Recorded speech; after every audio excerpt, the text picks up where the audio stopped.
कुढ़नी उपचुनाव के लिए प्रचार का शोर थम गया है और अब इंतजार है और वोटिंग की तैयारी पूरी कर ली गई है। 5 दिसंबर को वोटिंग होगी, 8 दिसंबर को इसका रिजल्ट आ जाएगा।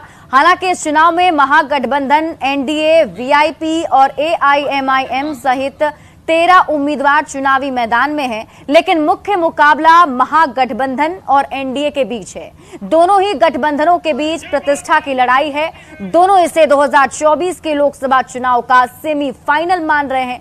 वीआईपी और एआईएमआईएम के चुनावी मैदान में आने से दोनों गठबंधनों के लिए मुश्किलें थोड़ी बढ़ गई हैं। वीआईपी जहां एनडीए के वोट बैंक में सिंधमारी कर सकती है, तो एआईएमआईएम महागठबंधन के मुस्लिम वोट बैंक को अपने पाले में कर सकता है। ऐसे में कुढ़नी का मुकाबला बेहद ही दिलचस्प हो गया है। ऐसी वजह है कि कुढ़नी का जंग जीतने के लिए तेजस्वी ने इमोशनल कार्ड भी खेला, अपने पिता लालू प्रसाद की बीमारी का यहां हवाला भी दिया और लोगों से महागठबंधन के उम्मीदवार को वोट देने की अपील कर दी। तो बीजेपी ने रवि किशन और चिराग पासवान को प्रचार के लिए मैदान में उतार दिया।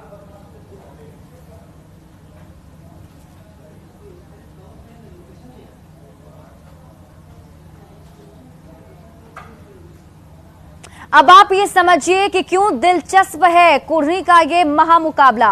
पिछली बार कुढ़नी आरजेडी के पास थी, यानी ये सीट जो थी वो आरजेडी के पास थी। आरजेडी के अनिल सहनी यहां से विधायक थे, लेकिन एमपी एमएलए कोर्ट ने उन्हें अयोग्य ठहराया है। यात्रा भत्ता घोटाले में अयोग्य करार दिए गए और उसके बाद अब ये सीट जेडीयू के हिस्से में चली गई है। जेडीयू ने यहां से मनोज कुशवाहा को मैदान में उतारा है। कुढ़नी के लिए महागठबंधन ने पूरी ताकत झोंक दी। नीतीश और तेजस्वी ने जनसभा की। तेजस्वी ने यहां पर इमोशनल कार्ड खेला। जब वो सभा करने पहुंचे थे तो उन्होंने लालू यादव की बीमारी के नाम पर वोट मांगा, बीजेपी को हराने की अपील कर दी।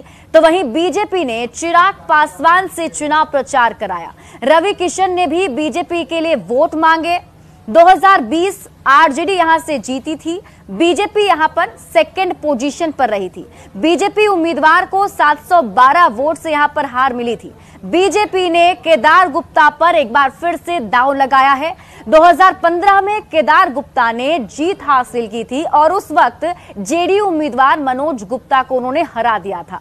2022 में एक बार फिर से यही दोनों कैंडिडेट आमने सामने हैं। 2020 में नीतीश कुमार बीजेपी के साथ थे, इस बार नीतीश कुमार बीजेपी के खिलाफ है।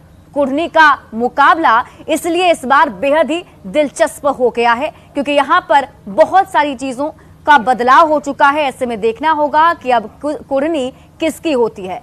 बढ़ते हैं आगे।